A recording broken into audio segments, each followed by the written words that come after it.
So for those that don't know us, and my name is Casey, and I'm a partner at Life Mission Capital, one of the hosts of the meeting. I'm Brian Waiters with LA Commercial Investment Group.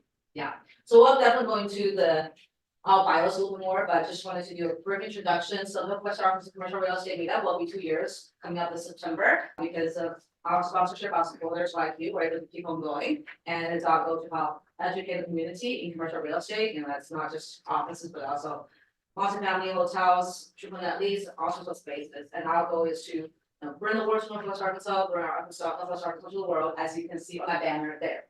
So what do the community advocates? And today, Brian and I will be the speakers. Typically, we usually have somebody else that speaks on different topics. You know, our meetup is structured. We'll have a little bit of networking and a little bit of education, build the community together. Today, Brian and I will be speaking on the topic of how to structure deals. Before we get started, I want to just introduce our sponsors who made this even possible. Well, I'll start with City Title because they have a great group of people here representing. So first up, would you like to come up, just share who you are? We got 100 people zooming in on Facebook, so Wherever I'm looking. I think it's right there. Okay, perfect. So I'm Christo with City Title, and Clayton is on our team, and Shelby is on our team. We have an office in Pinnacle and Rogers, and then off of Joyce and Fayetteville. And I mean, just a few things about City Title. Blake and me started it about 13 years ago. We just had in April, we became teenagers because we became 13. So, and we have grown. It started with like 5 people, and we're at 50-ish. We've really grown the commercial team over the last 8 to 10 years. All the title agents are commercial team. We have a dedicated team, and the title agents and the closers are all real estate attorneys. And on our team, we have about 100 years of experience combined. So very knowledgeable. We are independently owned, so we're not tied to a bank. We're not tied to a real estate company. We're independent. And we feel like that's important just because we can be a completely neutral party in the transaction.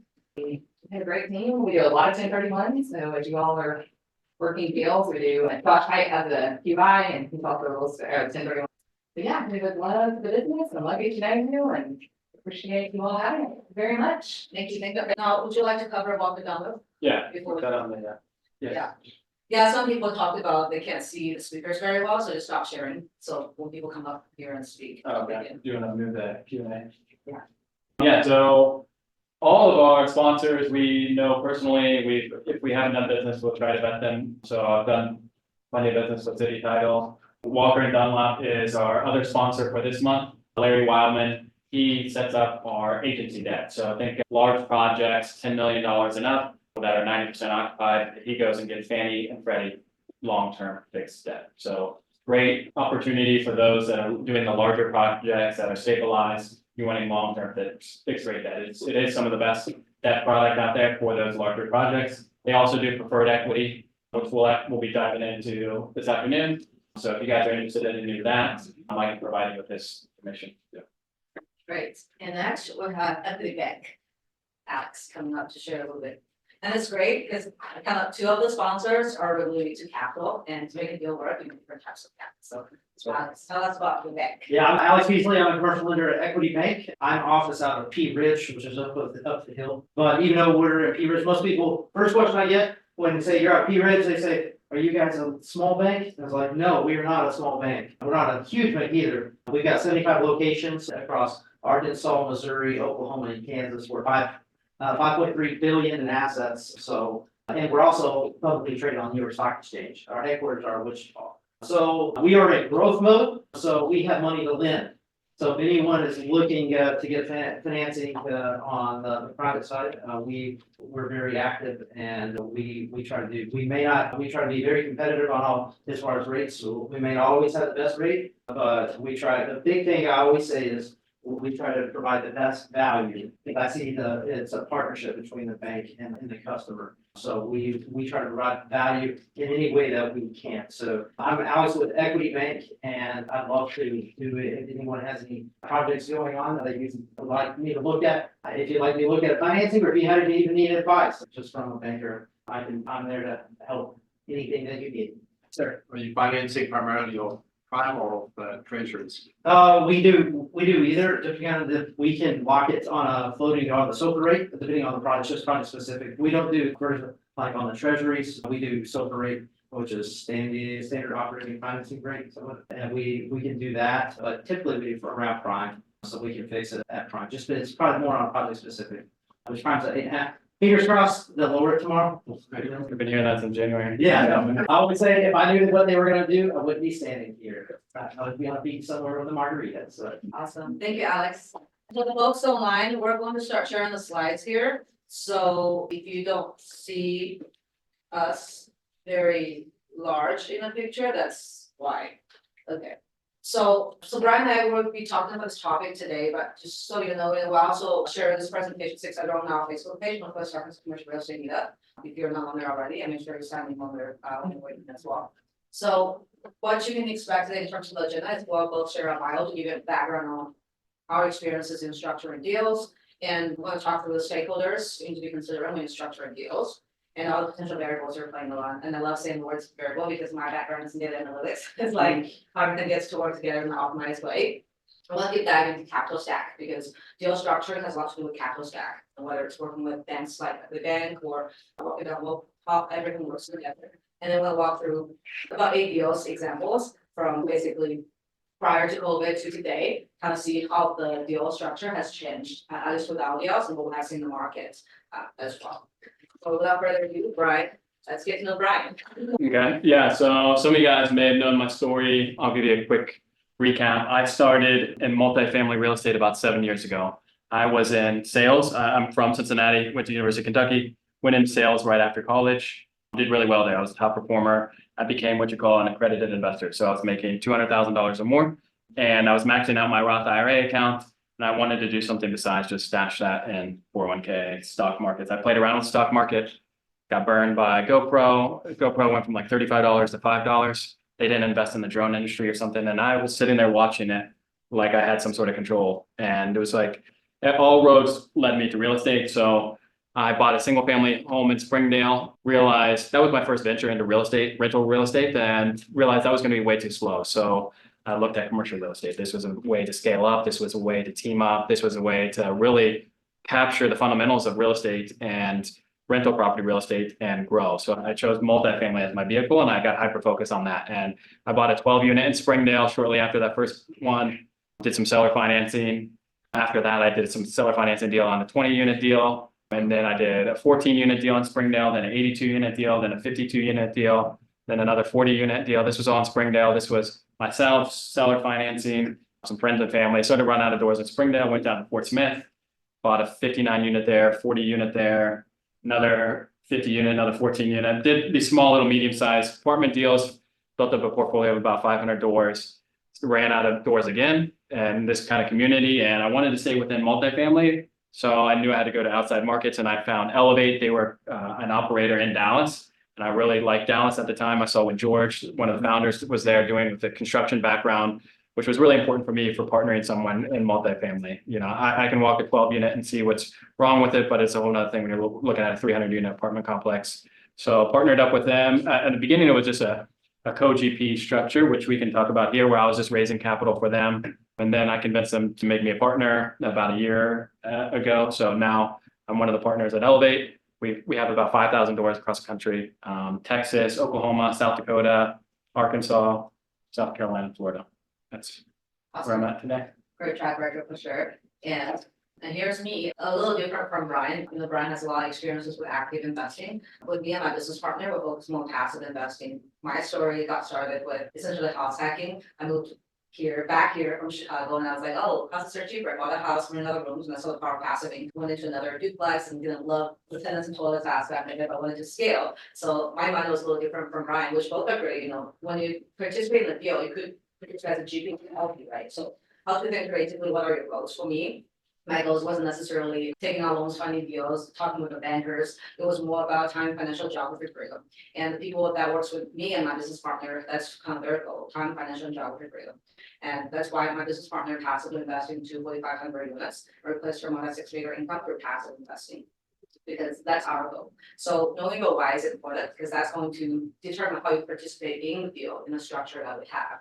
So as a passive investor, what we care about is a lot more on the diversification, because we focus a lot on cash flow. So we're investing multi-family, like the assets that Brian is great at, and also we invest in short-term rentals, mobile home parks, RV parks, will participate in both debt and equity structures. That helps us towards our freedom goals, we're staying in freedom goals. So that's a little about me, and I'm also a huge advocate for women in commercial real estate and also financial literacy for kids and women in general. So y'all see me in the community with those type of events, or I'll support them in many ways. So Brian is gonna talk about the stakeholders in the deal. Yeah, so this meetup is focused on structuring a deal, and you can structure a deal 100 different ways, just as many ways as you can make money in real estate, all the different avenues that she's talking about, you can structure it that way. But before you get into the splits, whether it's a 50-50 partnership or a 90-10 partnership, you want to look at who is a part of that deal. And so when you're doing a deal, here are the main responsibilities that I see or we see at Elevate and putting a deal together. So that the sponsors, also known as the operators or the general partners, or if you're doing a back of the table deal, it's the person who's doing the sweat equity, you know, the person who's getting his hands dirty.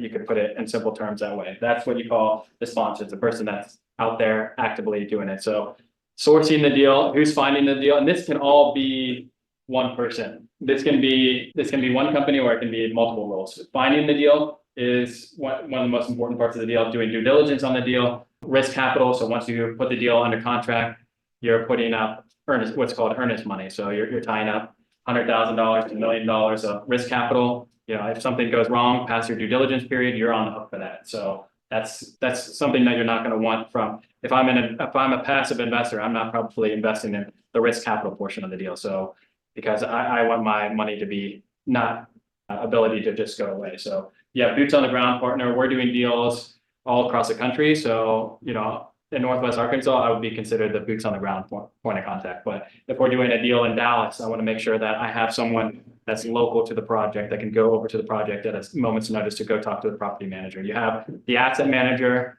that's overseeing the property managers. The property manager is a key part of the team, but sometimes they're not part of your team. They're a third party. So that's great to have a good third party property management, but no one is going to run your property like you will. So you want to have someone that has experience running the asset management, overseeing property management. Even if we have our own property management company now, but we have an asset manager that is over that property management company. You know, sometimes the property managers, they don't look at it through an owner's lens. They look at that as they're just putting out fires. They're just, you know, doing the day-to-day whirlwind. So you want to have someone that can do high level, that can ask them, you know, high level questions and really push the needle there. Loan guarantor, who's signing on the loan?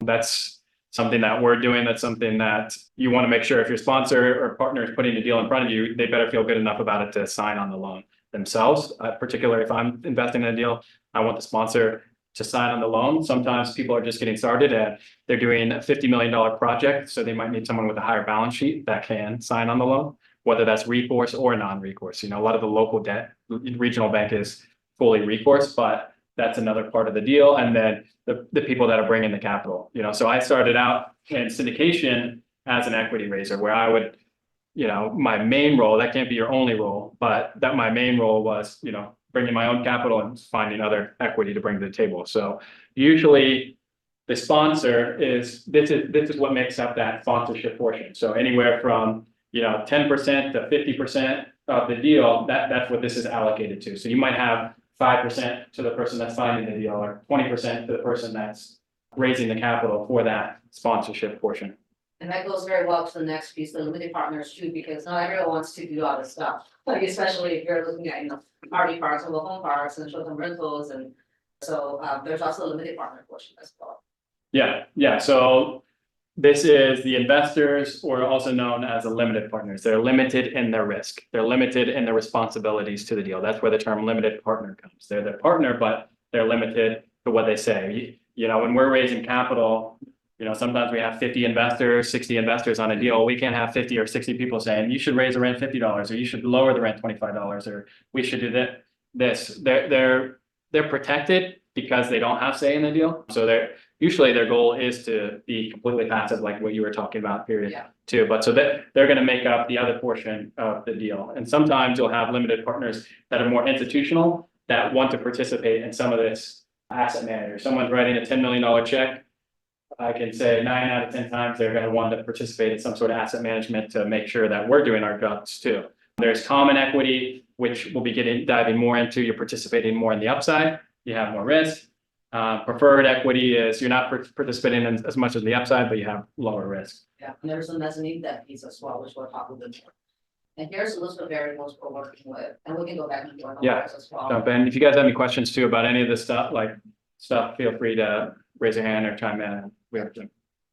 So you can do, I'll put them all up there. Yeah, so when you're doing a deal, so we talked about the sponsors. That's one of the most important parts of the deal is who's going to put the deal together, who's operating it, who's your job. You know, the previous slide was who's your jockey, who's going to be running the show, who's your management team, who's behind the scenes. But this is something that you want to make sure your jockey is on a good horse, and that's having a good business plan. So we're not, oh, we're just going to buy it and raise rents. You know, that sounds great on paper, but how are you going to raise rents? So is there operational efficiencies? Was the previous owner just keeping rents low just because they had a low basis and maybe they didn't need to, or maybe they didn't have enough CapEx money to go renovate all of the units? 20 of the units are renovated and they're fine with that. You can go in and renovate the rest of the units and get that value add proposal.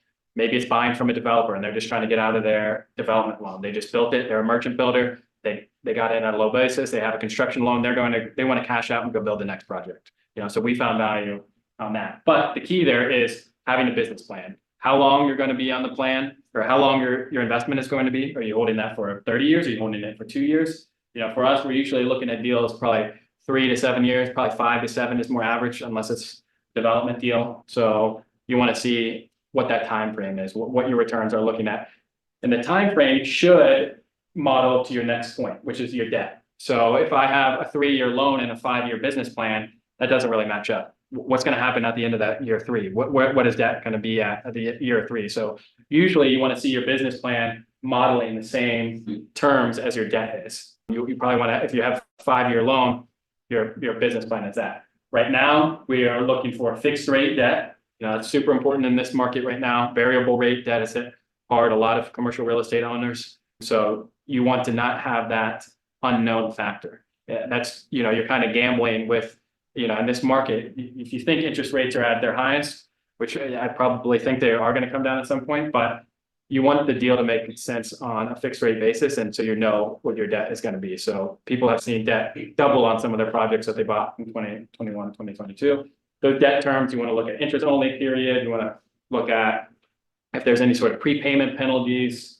Those are the big ones that I can think of for debt terms that you're looking for. How long is it fixed for? What your interest only period is? What the prepayment penalty is? Maybe how much they're escrowing for? What does the escrow? What do the reserves look like required from the bank that could affect your return on capital? Yeah, and because all those things are essentially working together, you're trying to, if you're working with other people's money, you're trying to give them a reasonable return, right? So you don't want to be like selling it too early and then have to pay a huge prepayment penalty that eats up your profit. That's just an example. So Yeah. and right now, investors are looking usually between 15 to 20%, or maybe low teens to high teens in return. So this is how some of the variables you're gonna have to work with to provide investors that project a return confidently, hopefully. Yeah.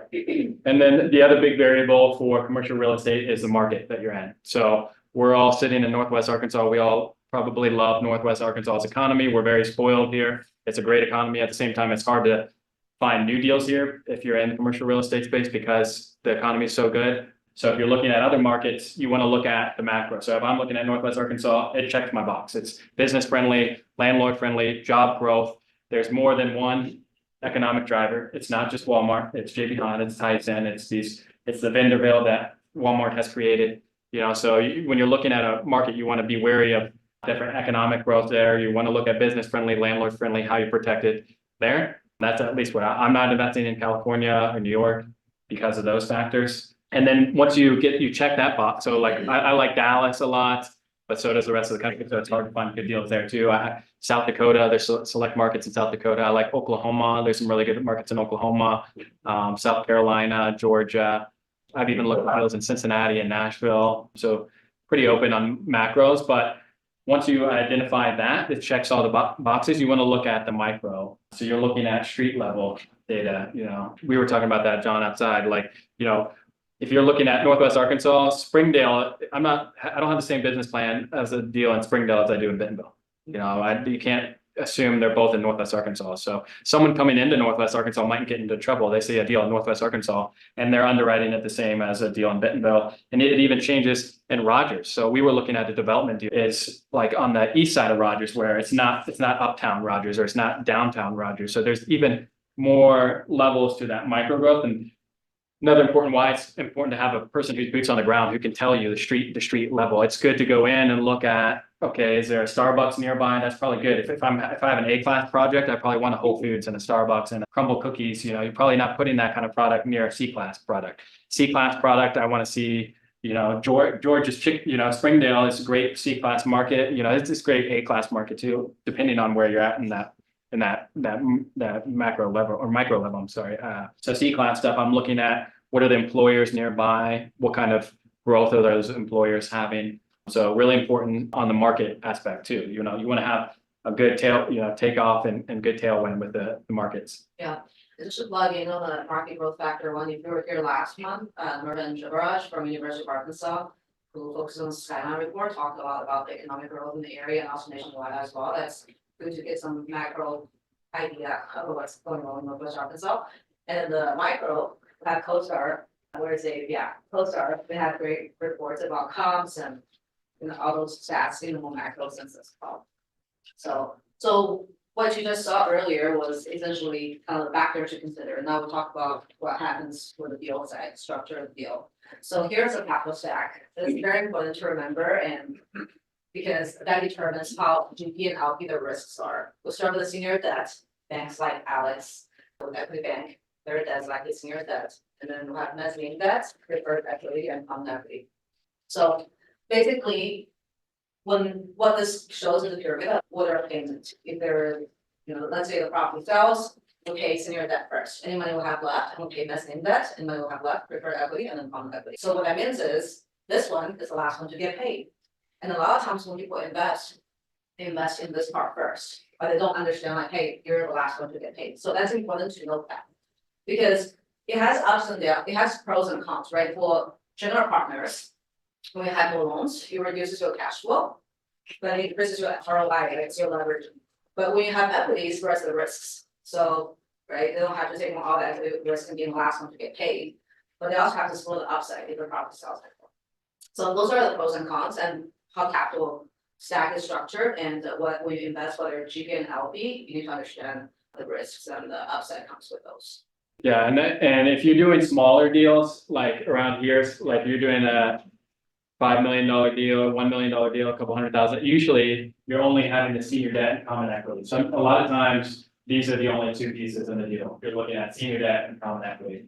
But with these larger deals, it is very common to have these different layers. And the reason why you're using this is because if you think you can beat the terms of if the deal is beating better than, you said 8.5% is prime, if you're lending at 8.5% and you're expecting a 20% return, then okay, I will pay a preferred equity partner 12% if I think my return is going to be 18, 20%. So I'm okay giving up that 12%, depending on your risk tolerance. Some people might not be okay with that because that adds another layer of risk to their equity because that preferred equity is getting paid first. We've used it historically because we've been able to get a lower rate of return. If someone's going to give $5 million and they only care about getting 12%, then that's going to increase my capital, my return on my common equity. That's assuming you're basically getting your return on capital appreciation. That's not going to get it on cash flow. There's no way. One of the downfalls of preferred equity is that it eats away your cash flow because you're having to pay that person. If you want cash flow, theoretically, if you want a bunch of cash flow, you could buy properties all cash. But then again, your return on equity is a lot lower. So it's just adding a layer to that capital stack where you're increasing your return on equity, but you're decreasing your cash flow and your position in the stack. So during these, like once a deal is identified, you begin raising money, putting your own money in and raising money. Which one comes first, and then how does that play into actually qualifying for that senior debt? Can you talk about that for a second? Yeah, so it's kind of come together pretty quickly at the same time, but I'm never putting a preferred equity on a deal after I have, put common equity. It's going to come, if I'm investing in a deal, I want to know if there's preferred equity in the deal. So it's coming after senior debt. Usually it's part of your underwriting process. So if I'm looking at a deal, the best deals that preferred equity makes sense with are some of those agency loans where you have, maybe you're only at 60%, you know, and maybe you're assuming a deal and your loan to cost is 50%. So you can pair that preferred equity to get your return up, you know, loan to cost up to 70% or 75%. So where that can come in, but it starts in the underwriting process before you're put it out. So senior, it comes pretty much as that. Yeah, As that's a- the order, because it's near that, people is the cheapest, if you're structuring the deal, you want to get the cheapest money you can, and it moves up, because. This potentially is the most expensive one, if your deal really performs, if your deal really performs. Yeah, so you've also got to be careful of preferred equity in terms of the legal structure, because there are a lot of pitfalls. Yeah, In the Well, legal that- terms of that's- preferred equity that you've got to be, can catch you by surprise where the comment could end up. Yeah, we've been burned by, but buy, sell agreement, you wanna make sure, like, you wanna be in a friendly preferred equity, because there are definitely aggressive ones where they can elect to just call their equity whenever, you know, depending on the language that they write, and then if we're in a down market, then your valuation is then hurt by the common equity. So if you see preferred equity, you definitely wanna make sure you're reading those terms and seeing how coterminous they are with the equity.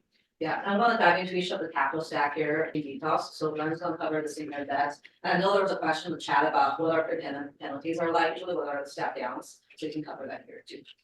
Yeah, so senior debt, we had a lender panel a little while ago, we'll do it again in January, and I think this has really changed the last year, 2 years. You know, right now, senior debt is really around 60% of the 65% of the capital stack. And right now, what we're underwriting to is 65% capital stack. 2 years ago, 3 years ago, we were underwriting to 80%. You know, 65% is probably the new 75, 80%, just because of the market. So, you know, I like it really depends on the deal, how cash flowing the deal is, how much CapEx you're putting into the project, what your value add proposal is. But the senior debt, they're typically going to be anywhere from, you know, 50 to 80% of that capital stack. So if you have a $10 million deal, they're anywhere from $5 million to $8 million of that capital stack. Duration depends on the deal. If it's a development deal, anywhere, you know, 2 to 3 years. Existing deals, probably 5 to 10 years. Agency loans we're looking at is usually around 7 years. 5 years is probably your average there for the duration. Rates, if you're at the regional banks right now, they're right around Wall Street Journal. Your question, all the regional banks I've talked to are at Wall Street, they base off Wall Street Journal Prime. So which is 8.5%. But some, or which is, or is it 8.5%? Is it, yeah, it's 8.5%. Plus 300 basis points. Yeah, so, and then that sometimes it'll be plus 100 even, or minus 100, depending on the project, like above 100 basis points and minus 100 basis points. But if you're looking at agency debt, you know, when you get these larger projects, we did a deal in September, it was like a 5.75% interest rate. You know, right now you're probably around 6% for agency loan, and they'll go up to 65%. Regional banks usually go up a little bit higher on leverage. They can push it closer to 80%, but they're a little bit higher on rate. Well, banks like original banks, if you have close relationships with them and they see the track record, a lot of times, sometimes the risk getting more favorable too, so. All the sponsors I worked with, they were negotiating the rates with the banks, and I know Brian has as well, so definitely talk to a banker if you plan on doing deals. Yeah, and it's good to get look at a couple different terms, and you want to look at it depends again on your business plan. You know, right now, a lot of the larger deals we're doing for existing deals, we're looking at agency debt, which is, you know, 65%, somewhere around 6%. Yeah, and a lot of things we talk about is, if you hear in the news, like, wait until like 2025, 2026, is a lot of loans are due essentially, and there's potential a lot of volatility in the market, so people want to have longer term debt so they can survive. Right away. Versus, you know, your loan call due valuation's not there and you're upside down to go deal essentially. Because what makes commercial real estate risky is that it's not like single family, et cetera, like, you don't have 30 years, right? You'll just wait. It's commercial, it's riskier in nature, so you have to play the loan piece really well with a deal. Yep. And then you want to look at prepay, like what happens if you sell the project in year 3, or what happens if you refinance. You'll want to look at those prepayment penalties. Sometimes they'll step down, sometimes they'll burn off after the first year, they might burn off. Assumption loans right now are really nice. You can assume a loan. We're looking at a project in Bentonville right now that we can assume a 3.45% interest rate. So we'll take that all day. But at the same time, just because you can pay low debt doesn't mean you want to pay extraordinarily more for the project, because you still have your basis. You have some to sell that eventually. But assumable loans are really nice if you can find them. And sometimes you can supplement that with preferred equity depending on the deal, and then personal guarantees on some of these loans, and bad boy carve-outs can't take the money and run to Mexico. They'll come after you in that case. So how big does a deal need to be before you can get into one of these agency loans? I think it's around $10 million, I think is what, Freddie Mac is around 2 something like, 2 million, is it? yeah, we're around 2 million with Freddie Mac, so there's Freddie Mac, Freddie Mac is smaller. Yeah, Freddie Mac does small balance, so 2 to 3 million. Fannie Mae closer to, 7 to 10 million. I think Freddie is a small business loan, it's like $1 million too. Freddie, yeah. Yeah. And Walker and Dunlop's a great person to reach out to for those two. Yeah, definitely talk to some of the lenders, like the sponsor, and then if you recall the capital stack, which I think I have a recap here, you know, you have the senior debt, mezzanine debt, or I think on that, so we'll talk about mezzanine debt next. So I like this capital stack very much, because when I first started investing, all I knew was equity, because market was hot at the time. When I started investing, even for when my business partner started investing, like in the, 2017, 2018, 2016, 2015, like market was still going up, so you want to be in the connected piece, but. How do you leverage the high interest rates, lower your risk, but still get really good returns? So that's where the debt piece is where we think you're looking for market fit, whether it's mezzanine or preferred. So mezzanine, it means middle in Latin. So it's essential next in line to get paid after senior debt, as you can see on the capital stack. So let's say for some reason the property goes to foreclosure, the senior debt will get paid first, and after that, if there's not enough to pay the mezzanine piece, they can also foreclose the property as well. So that gives the lender additional protections compared to just a equity investor. We talked about at the bottom of the chart for general partner, it's cheaper, so generally speaking, it's less costly than common equity. It's faster turnaround as well. You have both private investors and also institutional investors that fund those. Because it's right above senior debt, depending on the structure, sometimes the senior debt may have something to say, hey, when you can actually, in terms of how the mezzanine debt is structured, when they'll get paid, etc. That's a high level piece, but later on, I'll go a little bit more details into how some of our mezzanine debt is structured as well. But this is a textbook version of what mezzanine debt is, leverage that. For LPs, like I said, because it sits right above, so you can expect to get higher returns than what the annual lends to, but you don't get as much risk exposure as a position would do. And Brian's gonna talk about the preferred equity one. Yeah, so these are a couple of the preferred equity companies that we've used and have good relationships with down there, Walker and Dunlop, New York Mortgage Trust, 7 Acre. So in that capital stack picture, the deals that we have preferred equity on, there's agency debt, so the debt is around 65%, and they'll come in to up to 80% usually, sometimes 75% on the capital stack. Usually their rate is anywhere from 11 to 16%. Walker and Dunlop on our deal in watercolors, they have 11.5% rates. New York Mortgage Trust on our deal in South Dakota has 15% rate. 7 Acre has a 14.5% rate on our deal in Overland Park, Kansas. Usually they'll have, so their prepayment structure is a little different for the banks. If we sell the prop, they want prepayment minimum equity multiple of 1.4 to 1.5. So you have to have a good business plan to where that makes sense. So if you're looking at that on a 3 to 4 year project, that's when that rate starts to burn up. So at year 3, usually that's when you can start looking at selling if you really want to, if you have preferred equity, because then you're catching up to your normal rate. Because it's more expensive, whether it's preferred, generally speaking, the APO valuation has gone up, if you have to finance. General partners try to get rid of it as fast as they can, because I have some properties that's trying to get rid of the mezzanine piece, because you can get a pretty high rates for the preferred piece as well. Yeah, and our South Dakota deal, part of the business, we have a 7-year debt on it, and the year 5, we have an opportunity where we could sell or we could pay off New York Mortgage Trust on that deal. We're about 1.5 years into that, or almost 1 year into that project currently. You want to make sure, same thing. What we were talking about was want to make sure that preferred equity, what their ownership rights look like, and what kind of control rights they have on there too. Preferred equity tend to have a little more control compared to mezzanine or senior debt. You can take control of the property if things go really bad. Yeah. So for the mezzanine and preferred equity, what do you think about what kind of factors in if you think it's a good fit for a deal? When do you start making payments against that debt? Is it on month 1, or is there an interest only period, or because if your product, say your cash flow is light in the first year because you're doing Yeah. a large reposition, you pay at 12%? Yeah, there is flexibility in a lot of that, what's usually Okay. examples as well. Okay, perfect, There is what people usually would expect, but there's also like, what you can work. You know. perfect, thank you. Sometimes it's a blend of current and accrued, and then if they do, most of them always have something that's paying day one. And you wanna make sure the property can pay for it, or you have an interest reserve to pay for that, so they don't take, like, so they can't, like, you wanna make sure your reserves and your business plan are strong enough to withstand any kind of. Paying it directly cash flow is probably not very often right now, given the market, but accrued, yes, and then. So you say it's accruing is like a payment in kind, Like, interest, and it's just compounding, paying interest on the interest, it's capitalizing. You can do either. yeah, you can do either. Kill you. Yeah, the deals that we have, it's 11, so for Walker and Dunlap, for example, it's 11% fixed. 5% is paid current, and then 6% is accrued. Yeah. So it just adds to the balance at the end, so it's 11%, but it's not compounded.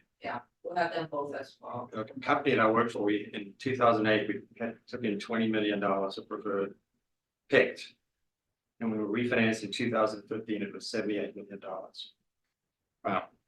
Well, I'm going to be that investor. Yeah, Cool, so on the LP side, when we'll become some terminology, so much, you'll hear this a lot more in the syndication world. You'll probably hear the preferred return, what that means is, let's say it's 8% preferred, that typically means the first 8% of the profit goes 100% to the limited partners before you have any additional splits. So we probably hear like waterfall, like let's say it's 70-30, so 70% goes to limited partners, 30% goes to.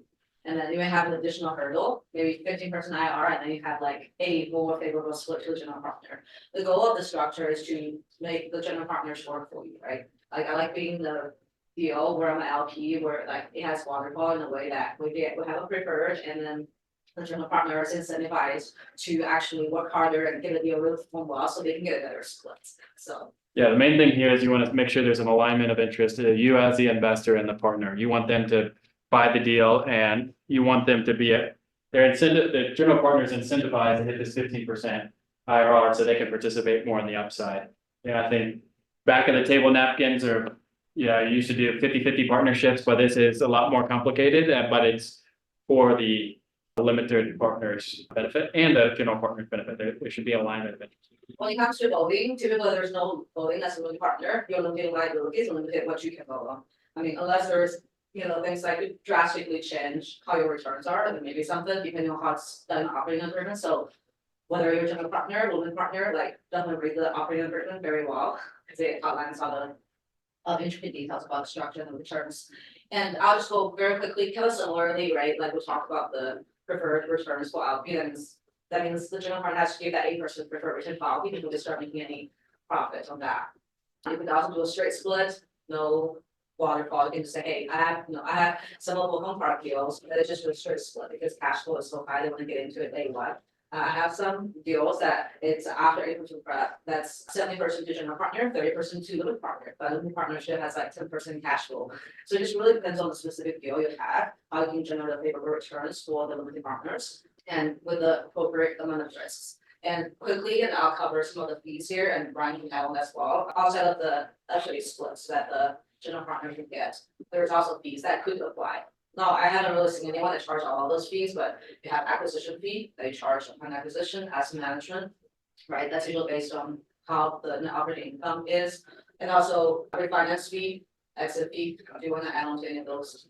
Yeah, I would say acquisition fee, asset management fee, and exit fee are probably gonna see on most every single deal, refinance fee sometimes, potential costs from due diligence or travel or something like that, you wanna make sure you're looking at, but those are your three main ones. And back to the returns, you want to make sure that your returns are net of these fees. When you're looking at your return as a limited partner, you want to make sure that it's after these fees are paid out. Which, based on what we have seen in the industry, typically is, but it's also the actual question to run this point, are those net after the fees? Okay, and I want to touch on this point, we'll talk about capital stack, this is another important chart here, we'll talk about the macro factor, how we need to align with each macro factor, so right, we'll have recovery phase, expansion phase, hypersupply recession, right, in a typical market cycle. And depending on what you think, but I think we're kind of in this phase in all of our deals, yes, there is a housing supply issue and etc., but how the high interest rate is really deterring lots of a lot of deals making it happen. So we aren't necessarily having vacancy issues across the nation, but in some of the areas like Houston, Austin, there's higher vacancies than what we have for sure. So what this means is, how we actually in growth fund and like mission capital look at it is when the market is going up, we want to be in an equity position. Like I would way more into an equity position if I have $10 million, I'll probably like 6-7 million like equity position because it's going up. But I don't want to do equity when it's going down because right, it's risky. I'm the last one to get paid. I don't want to cash the following line. I think everyone has different investment philosophy. Some people they want to invest when it's low, but the thing is, I don't know when the bottom is. So I'm more of a conservative investor. We invest for cash flow, we invest for financial freedom. We just want consistent compounding. That's our investment strategy. So that means general partners, they need to structure their deals differently too, because people sense the risks differently across different market cycles. So your balance of debt versus equity will shift as well. And we're gonna go over a few deal examples that we have done that shows you the shift from just equity and more of the debt. Anything to add? Yeah, I think that's a great, it's depending on where you think we are in the market, it's like, it's hard to have a crystal ball where you're at, but that is a very great thesis and what we're seeing and what we both are doing right now in the market. It depends on what market you're looking at. If you're talking to people in San Francisco, I can tell you very much, they think they're right there at the bottom, like in the recession and some parts of Houston. And if you ask Blackstone, who just made a $10 billion investment and across some of these assets, they think we're right here. But generally, I would agree with Misi right here that we're right there. So you really want to look at the market that you're investing in to kind of pinpoint that. Yeah, and it varies by asset class and et cetera as well, so but in general. Okay, so we're gonna go over a few examples, starting with Brian, one of his local successful acquisitions. Yeah, so structuring the deal. So this was when I first got started. This was one of my first larger deals. This was a straight 80-20 split.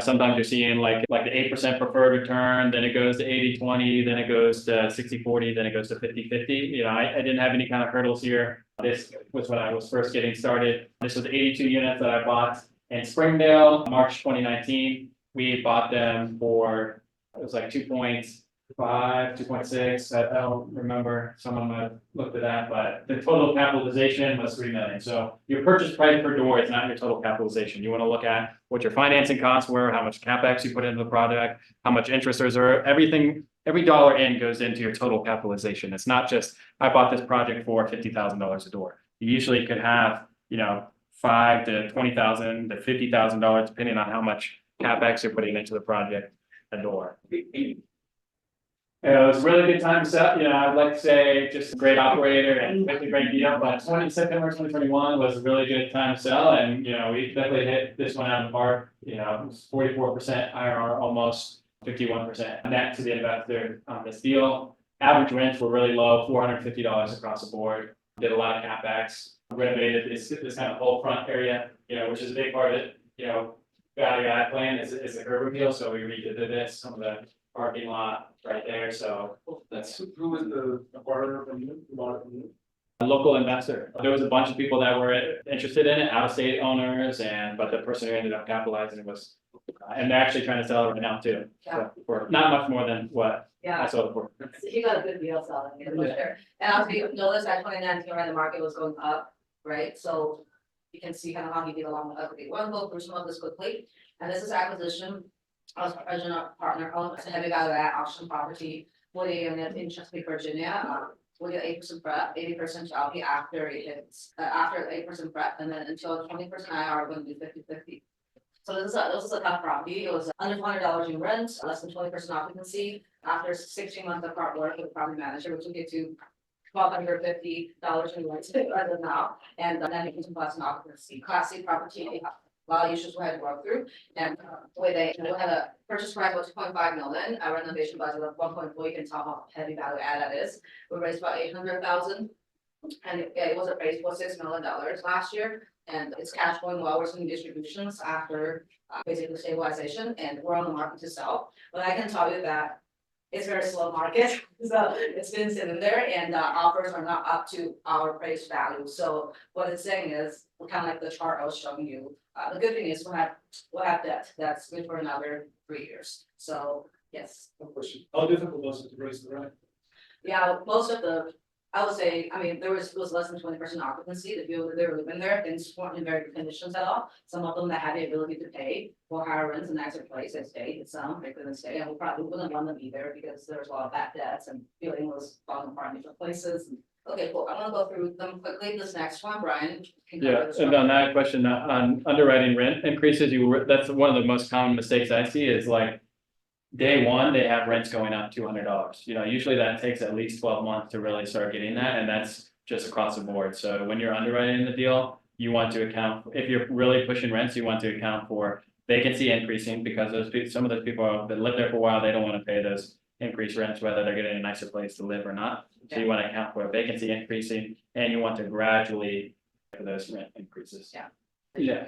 This one was a deal that Elevate, my company, did right before I came on, bought that in February 2021. And sold it in March 2022. This one had a waterfall structure, it had a 6% preferred return. 70-30 split above that, and then a 50-50 at an 18% hurdle. This was a typical value add plan here. We got it at $55,000 a door. And was able to achieve this in just about 13 months here, so. Yeah, very deal, and you can notice that it's all equity outside the senior debt as well, right, so still before rates started changing, right? And then, so this is a greater than STR fund, it's short term rental fund that we had, that is different from other commercial properties, we had 10+ years in debt, so that wasn't a big piece. We had a fund open for like a whole year, basically from Q1 to Q4, so we experienced both ends of like low rates and then probably shot up basically in Q2 to Q4. But what's interesting about this is it was all equity as well, there was no debt, it was across 80+ short-term rentals in the US, and because it's more operation space, so we're able to distribute within about 6 months and fairly high cash flow as well compared to multi-family deals, which either are not distributing or distributing a limited amount because of the vacancy or interest rate risks that they're seeing. So this is still all equity, but a lot of things change here. So this is one of our property in Arizona. It's a 30 unit apartment complex, most less than 70% occupancy, below market rate. You start seeing here, we'll start introducing preferred equity here with Class A and Class B. Class A is just a bigger amount of Class B, but Class A, how we did it, I think one of you was asking about accrual. We had 6% current, 6% accrued. It was compounded, so every month it was a little different because it was compounded, and there was no upside because they were preferred equity. Sometimes preferred equity can have upside as well. With the structure, there was no upside, and Class B would just be common equity, just a split after preferred. So this property took about less than 12 months to stabilization. We stabilized it as of last month, and 90% class occupancy, and started seeing distributions as well. And here's an example local as well from Brian. Yeah, so this is one we purchased actually in 2 phases, January 2023 and June of 2023. So we'll look at the capital stack here. This PE equity, this was Walker & Dunlop coming in at 10.5 million, and then we raised about 19 million of LP equity. I'm invested in this deal as an LP and a GP, as I do all my deals. We structured this as a 6% preferred return. So that preferred return is the investors get paid that before there's a split through GP. Above that 6% preferred return, 70% of profits went to the investors and then 30% to the sponsorship team until they achieve an 18% return, and then after 18% goes to 50% to the investors and 50% to the partner. So again, that's the waterfall structure. Here's the other factors into the total capitalization. So we bought this around $195,000 a door with all these other CapEx, working capital, broker fee, legal fee, title fee, our acquisition fee. We were in around $204,000 a door on this project. We've done some cash flow distributions on this, and one we're excited about. Centerton was actually this number 9 on the fastest growing cities in America right now. Northwest Arkansas is always. The population likely because of that new apartment. Yeah. Maybe so. Yeah. But I feel like there's an article every other week about Northwest Arkansas growing, but we're excited about this project too. And you also notice they have first starting preferred equity because not everyone wants to invest in common equity, and there's two investors interested in preferred equity, so they structure that. Yeah, and the big part of that too was on phase 1 and 2, we assumed the loan of 3.49% for the assumption loan, so the loan to cost was pretty low on there for the senior loan, so we pair that in with that preferred. Here's another fund that we just launched this year. We wanted to have a rolling fund where we are the preferred equity, so we're investing in existing deals. So again, this is kind of coming in right there in the middle of the capital stack. Usually around 65% we're lending to no more than 75% going into existing assets where maybe they completed, a certain percentage of the CapEx and they were planning on selling right now, but now's not a good time to sell. So they're going to continue that business plan Maybe they were trying to do a cash out refinance. A lot of people who plan for cash out refinances are not able to do cash out refinance, they're doing cash in refinances. Different preferred investment returns here, 14.5% to 18%. We structured this similar to a preferred return where half of it is paid current and half of it is accrued. And here's a deal that we have, we're focused, as you see the shift from like equity to preferred to like more debt based, so we have a. Fund that essentially looks to fix and flippers, and we have an interest arbitrage model in there that further enhances the return, so we're paying about 14 to 15% interest to our investors, so it's all paid monthly, no accruals, so for 100,000 investments, we're getting about $1,300 a month. That's really attractive because a lot of times on the equity side, we're shooting for 14 to 15%, and we can give them that with a lower debt, lower capital stack position. And we did it with 2 tiers, with 75K and 25K, just so that people feel like, hey, I have more than 75K, I can invest in 14 to 15% get a return, so people feel like, hey, I don't have as much, or I want to just, dip my toes into it and use the space. What we're really proud of here is because the arbitrage model and some cushion funds we put there. There's about up to 50% margins of safety that we put in there that further protects our investors' capital. One thing that's here that's wrong is there is 0 default. We actually just had 1 default of 30 plus properties that we look to. And that's gonna basically not hurt our investors' return at all because it goes to our cushion funds. So like for us, we focus on cash flow, we focus on consistent returns, we focus on capital preservation, and that's how we look at on the debt piece as a really good place for us to place our funds. Along with, we'll talk about the duration of the debt, right? We lend short term, so 12-month lockup period, so that gives investors the ability to pivot if the market will start shifting up and they feel like maybe there's more attractive places to put their funds. So that's how we looked at the specific deal. How we done to One more thing before I forget, we go back real quick. This is because you guys just saw this is the 506C, so this is for accredited investors only. By the way. thanks for mentioning that. Yeah, okay, because what we're doing essentially, once you start getting investors funds, you're essentially dealing with securities. Yes, you're not a financial advisor, et cetera, but you're dealing with securities, and there's very strict rules around what you can and cannot share. And given we're working with accredited investors, 506C offering, we can share those details. But that's it, essentially, here's our contact information, we cover today, to remind us of capital stack, everything that's in there, and also market cycles. So if you're interested, here's our contact. I said, I haven't had that cell phone number shows how long we've known each other, I guess. I don't think I've had that for like a couple years now. Oh, well, my marketing person put it on there, let me just edit live real quick. No, I'm sorry. Okay, but yeah, basically that's that. Any questions, we'll take a moment to get questions. Does everyone know what a 506C is? 506, like what accredited investor is?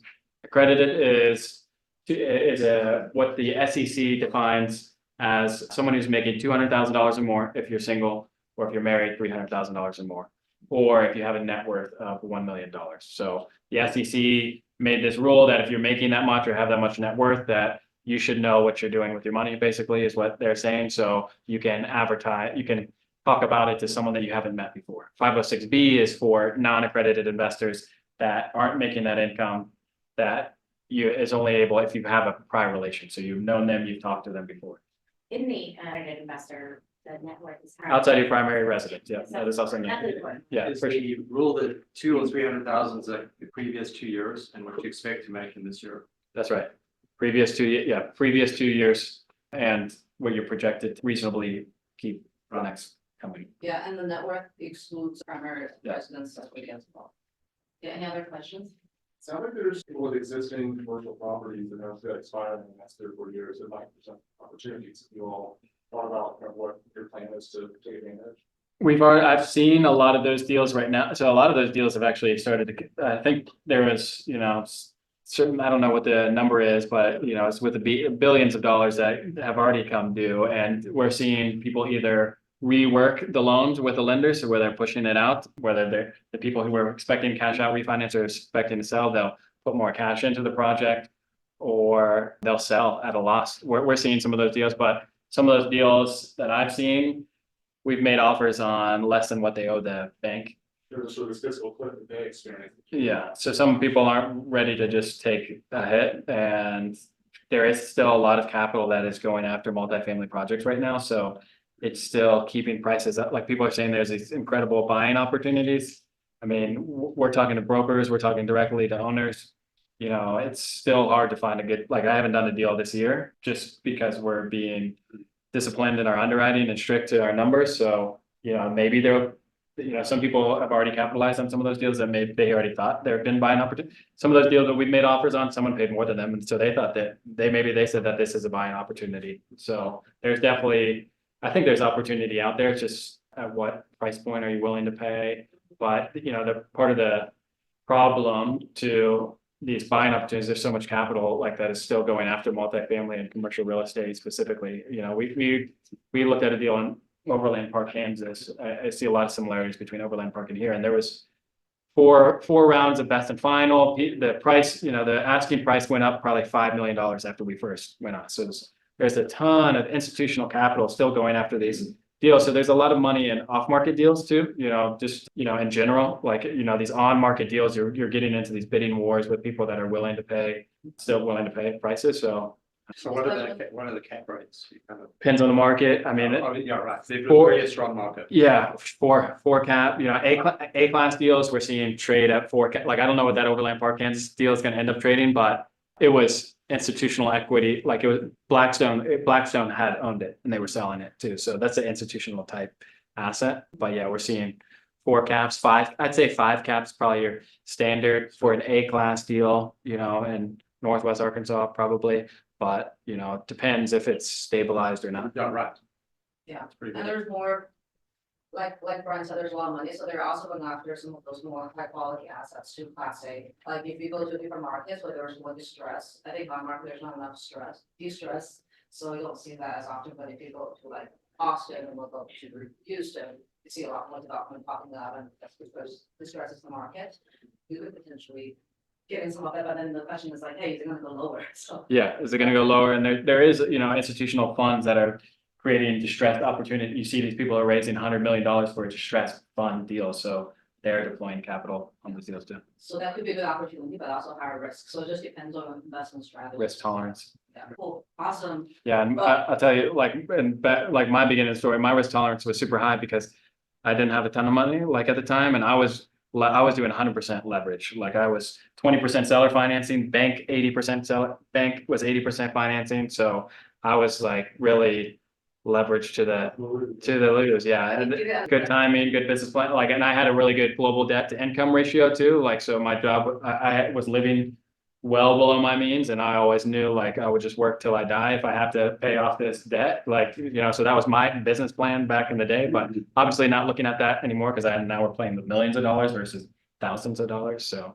you know, it's really what point you are in your investment journey, I think, at what point what point you are in your market cycle and different factors there. What would you be providing to the sellers to obtain seller financing? Like, I understand. the I would bank come side, to the, you know, a lot of these deals, some of them were, a lot of them were off-market deals, some of them were, you know, they didn't want to put it on market, and for them, the sale was, they're gonna get some, I was gonna give them cash flow from the deal. I didn't need the cash flow, you know, so I would give them a little bit of cash flow.